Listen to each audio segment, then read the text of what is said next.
ગરુડ પુરાણ છઠ્ઠો અધ્યાય ભગવાન નારાયણથી થમ માર્ગ પર વિસ્તારથી વર્ણન સંભળાવ્યા પછી ગરુડજીએ ભગવાનથી કહ્યું કે હે પ્રભુ, પાપ કરવાના અનેક ચિહ્ન હોય છે અને આ મનુષ્ય પાપ કરીને અનેક યોનિઓમાં જાય છે. તમે મને બતાવો કો એમાં શું અવસ્થા હોય છે અને તે કઈ યોનિમાં જાય છે. ગરુડથી આ પ્રશ્ન સાંભળીને ભગવાન નારાયણ બોલ્યા કે અનેક પાપી લોકો નરકમાં યાતના ભોગવીને અનેક યોનિઓમાં જાય છે અને જે પાપથી એમને જે ચિહ્ન રહે છે તે જ હું તમને બતાવું છું.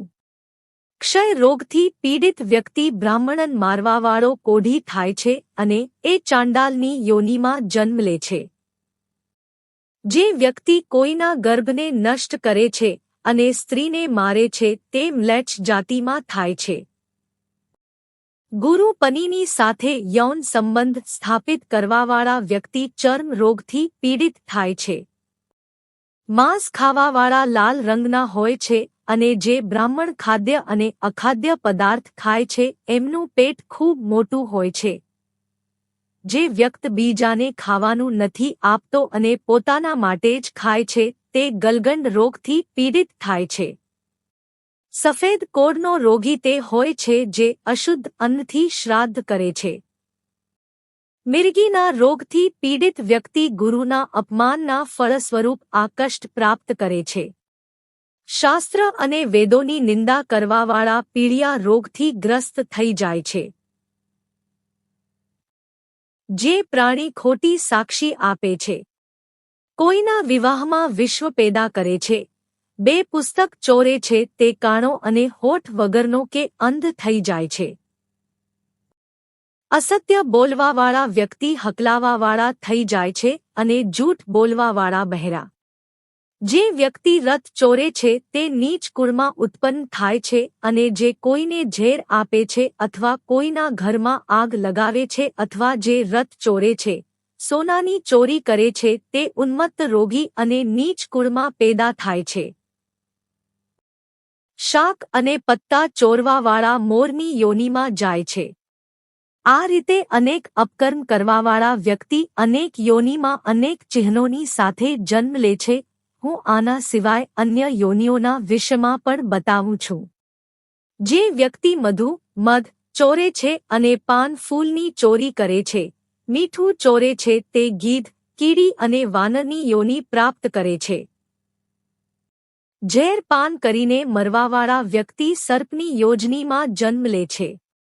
જૂતા, તિનકા અને કપાસને ચોરવાવાળા બકરી થાય છે અને જે મનુષ્ય હિંસા કરીને પોતાની જીવિકા ચાવે છે અથવા તીર્થયાત્રીઓને લૂંટે છે તેઓ કસાઈના ઘરમાં બકરો બનીને પેદા થાય છે અને જે હંમેશા ઉદંડ રહેવાવાળા હોય છે એને જંગલના હાથીની યોનિ મળે છે. જે બ્રાહ્મણ બલિ આપવાવાળા નીચોનું અન્ન ખાય છે એને વાઘની યોનિ મળે છે અને જે સંધ્યા તથા ગાયત્રીના જપ નથી કરતા અને જેનું હૃદય પાપોથી ભરેલું રહે છે, જે ઉપરથી સ્વચ્છ અને અંદરથી ગંદા હોય છે એમને બગલાની યોનિ મળે છે. ઘણા એવા લોકોના પુરોહિત બનીને જે લાલચ કરે છે તેઓ ગધેડા બને છે અને જે આમંત્રણ વગર ભોજન કરે છે એમને કાગડાની યોનિ મળે છે. જે બ્રાહ્મણ સુપાત્રને વિદ્યા નથી આપતા તો બળદ બને છે અને જે શિષ્ય ગુરુની સેવા નથી કરતો તે પશુ યોનિને મેળવે છે. ગુરુની સામે વિવાદ અને સંવાદ કરવાવાળા શિષ્ય રાક્ષસ થાય છે. એના સિવાય મિત્રથી દ્રોહ કરવાવાળા બહાડી ગીધ, દગો આપીને ખરીદવાવાળા ઉલ્લુ, વર્ણાશ્રમની નિંદા કરવાવાળા કબૂતર થાય છે. આશા ભંગ કરવાવાળા, સ્નેહને ભંગ કરવાવાળા, દ્વેષી, સ્ત્રીને ચોરવાવાળા મોર, દ્વેષવશ સ્ત્રીનો પરિત્યાગ કરવાવાળા ચિરકાળ સુધી ચકલાચકલી થાય છે. માતા, પિતા, ગુરુ, ભાઈ અને બહેનથી વેર કરવાવાળા હજારો વખત જન્મ લે છે અને ગર્ભમાં નષ્ટ થઈ જાય છે. સાસુને ગાળ આવવાવાળી વહુ, નિત્ય કલહ કરવાવાળી અને પોતાના પતિને ધિક્કારવાવાળી ચીલ, સમડી થાય છે. જે સ્ત્રી પોતાના પતિને છોડીને બીજા પુરુષથી પ્રીતિ કરે છે તે ગોઠ અને બે મોંવાળી સાપડ થાય છે. પોતાના ગોત્રને ભ્રષ્ટ કરવાવાળા, પોતાના ગોત્રની સ્ત્રીમાં ગમન કરવાવાળા તરક્ષુ અને શલ્કી થઈને રીંછની યોનિમાં ઉત્પન્ન થાય છે. તાપસ સ્ત્રીમાં ગમન કરવાવાળા પુરુષ મરુસ્થળમાં પિશાયની યોનિ મેળવે છે. જે ઋતુમતી નથી થઈ એવી સ્ત્રીમાં ભોગ કરવાવાળા વનમાં અજગર થાય છે. ગુરુની સ્ત્રીમાં ભોગ કરવાવાળા વિષ ખોપડા, રાજાની સ્ત્રીમાં ગમન કરવાવાળા દુષ્ટ અને મિત્રની સ્ત્રીમાં ગમન કરવાવાળા ગધેડા થાય છે. ગુદામાં ગમન કરવાવાળા સુવર, વૃષલી, શુદ્રા માં ગમન કરવાવાળા બળદ અને મહાકામી અને લંપટ ઘોડા થાય છે. મૃતના એકાદશાહના દિવસ ભોજન કરવાવાળા કૂતરા અને દેવતાઓના ભાગને ખાવાવાળા મરઘા થાય છે. જે બ્રાહ્મણ દ્રવ્યના લોભથી દેવતાઓનું પૂજન કરે છે તે દેવલક કહેવામાં આવે છે અને દેવકાર્ય તથા પિતૃકાર્યમાં નિંદિત થાય છે. મહાપાતકોથી યુક્ત થઈને જે પ્રાણી ઘોર નરકોનો ઉપભોગ કરીને કર્મના ક્ષય થવા પર આ સંસારમાં ફરીથી આવે છે છતાં પણ તે મહાપાતકી જ હોય છે. બ્રહ્મહત્યા કરવાવાળા મનુષ્ય ગધેડા, ઊંટ અને ભેંસની યોનિમાં યૌત્પન્ન થાય છે. મદિરા પીવાવાળા વરુ, કૂતરા અને શિયાળની યોનિ મેળવે છે. સોનું ચોરવાવાળા કીડામકોડા, પતંગિયાની યોનિ મેળવે છે. બીજાની સ્ત્રીનું ઠરણ કરવાવાળા અને કોઆના રાખેલા ધનને પાછું ન આપવાવાળા વ્યક્તિ બ્રહ્મરાક્ષસ થાય છે તથા બળાત્કારથી વધારે ચોરીથી લેવામાં થયેલું ધન મનુષ્યના બધા પુણ્યોને નષ્ટ કરી દે છે અને સૃષ્ટિપર્યંત એની પેઢીઓને સમાપ્ત કરી દે છે. કોઈ પણ મનુષ્ય બ્રાહ્મણના ધનને નથી પચાવી શકતો. બ્રાહ્મણના ધનથી જો સેના એકઠી કરવામાં આવે તો તે પણ રેતીના પુલની જેમ વિખેરાઈ જાય છે.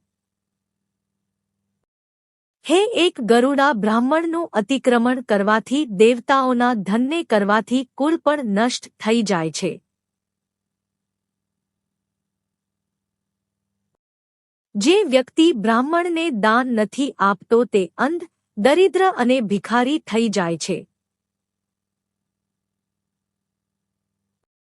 પોતાના માટે આપેલા દાનને લૂંટવું પણ પાપનું કારણ થાય છે અને આવા વ્યક્તિ 6,000 વર્ષ સુધી ગટરના કીડા બન્યા રહે છે. મનુષ્યને જોઈએ કે તે ભૂમિ અને જીવિકા આપીને વિદ્વાન બ્રાહ્મણની રક્ષા કરવાનો પ્રયત્ન કરે. જો તે રક્ષા નથી કરતો અથવા ખુદ લઈ લે છે, અનેક ચિહ્ન અને યોનિઓ પોતાના કર્મના દ્વારા પ્રાપ્ત થાય છે. જે વ્યક્તિ કોઈ બ્રાહ્મણની જીવિકાને કરી લે છે તે કૂતરા અને વાંદરાની યોનિમાં જન્મ લે છે. ખરાબ કર્મ કરવાવાળા વ્યક્તિ પહેલાં તો અનેક નરકોમાં યાતના સહન કરે છે અને પછી અનેક કષ્ટકારક યોનિઓમાં જન્મ લે છે. આ યોનિઓમાં તે અનેક પશુપક્ષીના રૂપમાં જન્મ લઈને શરદી ગરમીમાં કષ્ટ ભોગવતો પોતાના કર્મ અને અકર્મનું ફળ ભોગવે છે. જ્યારે આ બધા શુભ અને અશુભ કર્મ સમાપ્ત થઈ જાય છે ત્યારે જ તે જ મનુષ્યનો દેહ પ્રાપ્ત કરવાનો અધિકારી થાય છે.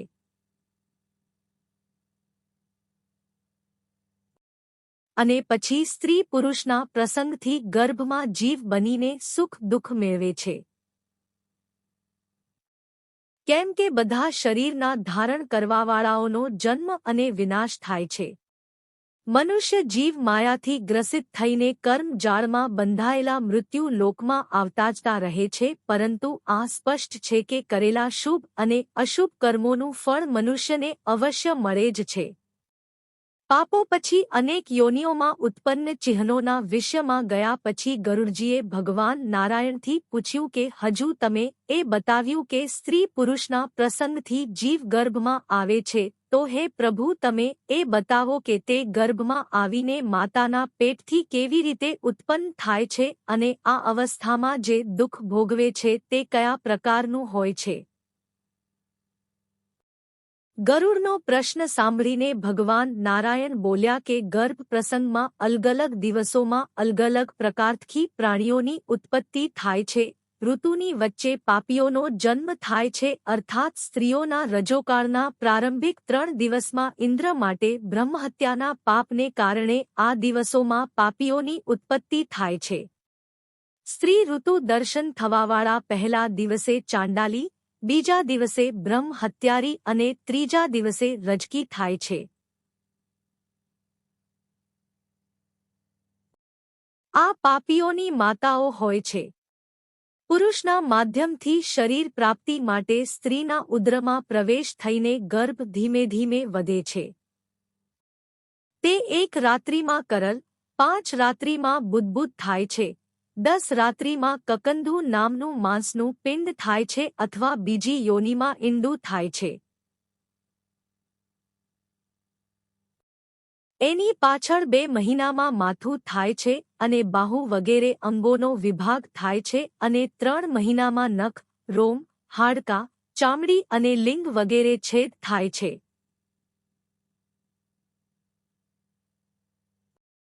4 મહિનામાં 7 ધાતુઓ થાય છે. 5મા મહિનામાં ક્ષુધા તૃણની ઉત્પત્તિ થાય છે અને 6 મહિનામાં જિલ્લી થાય છે, જેને જરાયુ કહે છે.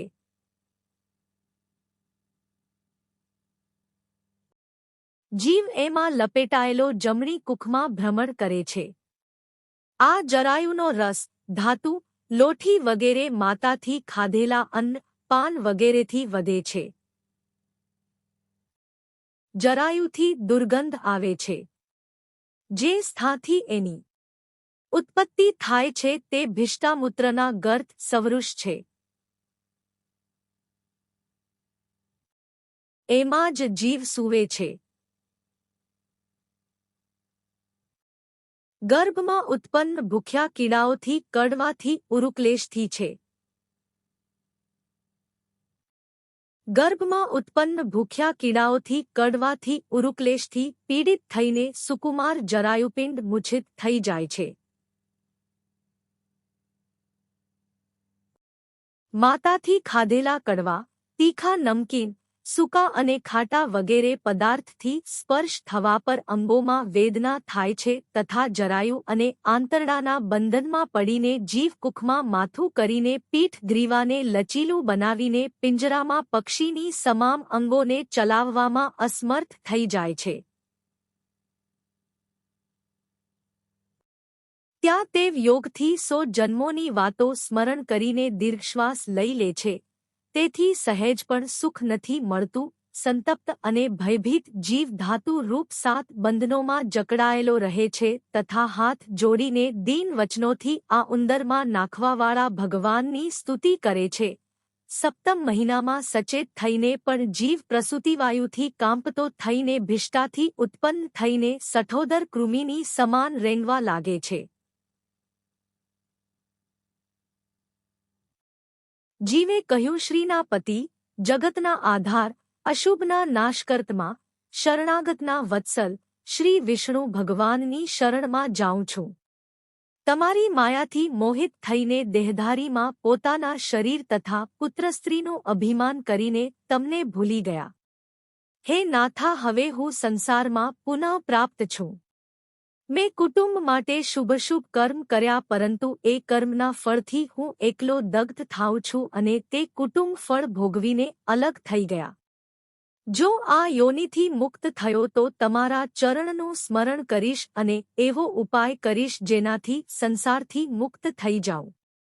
હું તમારો આશ્રય લઈને તમારા ચરણોની પૂજા કરીને પોતાનો ઉદ્ધાર કરીશ. ભગવાન નારાયણે કહ્યું કે હે ગુરુડા, આ રીતે જીવ 10 મહિના સુધી ગર્ભમાં રહીને સ્તુતિ કરતો રહે છે અને પછી જન્મ માટે માથું નીચું કરીને પ્રસૂતિ વાયુથી પ્રેરિત થાય છે અને પછી આ સ્તુતિની સ્મૃતિ નષ્ટ થઈ જાય છે અને તે બહાર નીકળે છે. સ્મૃતિના નષ્ટ થવાથી એનું જ્ઞાન સમાપ્ત થઈ જાય છે અને ઉલટી ગતિ થવાથી તે દુઃખી થાય છે. એ સ્વાભાવિક છે કે કષ્ટનું સ્મરણ વધારે સમય નથી રહેતું. ભગવાનની વૈષ્ણવી માયા મનુષ્યને મુક્ત કરતી રહે છે અને તે એમાં લુપ્ત થઈ જાય છે. જ્યારે તે નાનો હોય છે તે મળમૂત્રથી અપવિત્ર થવા છતાં ઉઠવામાં અસમર્થ થાય છે. તો તે ફક્ત રોઈ શકે છે. આ રીતે તે પોતાના બાળપણના કાળના દુઃખોને સદન કરે છે. પછી ધીમે ધીમે કિશોર અવસ્થાની તરફ આવે છે અને કિશોર અવસ્થા પછી યૌવન તરફ અગ્રેસર થાય છે.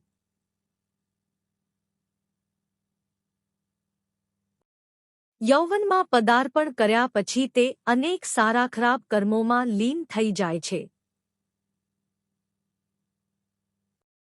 ક્યારેક ક્યારેક તે નીચોનો સંગ કરવા લાગે છે અને સારા પુરુષોનો શત્રુ થઈ જાય છે. તે કામુક થઈ જાય છે તથા સ્ત્રીને જોઈને એના કટાક્ષોથી વશીભૂત થઈને એની તરફ દોડે છે, જેમ પતંગિયું અગ્નિની શિખાની તરફ દોડે છે. આ રીતે તે અપકર્મોના મોહમાં ફસાઈ જાય છે. આ પુરુષ 5 ઇન્દ્રિયોના 5 વિષયોનું સેવન કરે છે. તે એક તરફથી પરવશ થાય છે તથા પોતાને બચાવવામાં પરાધીન થઈને ખૂબ કષ્ટ મેળવે છે. ક્યારેક ક્યારેક તો એનું પાલનપોષણ બીજા પ્રાણીથી થાય છે.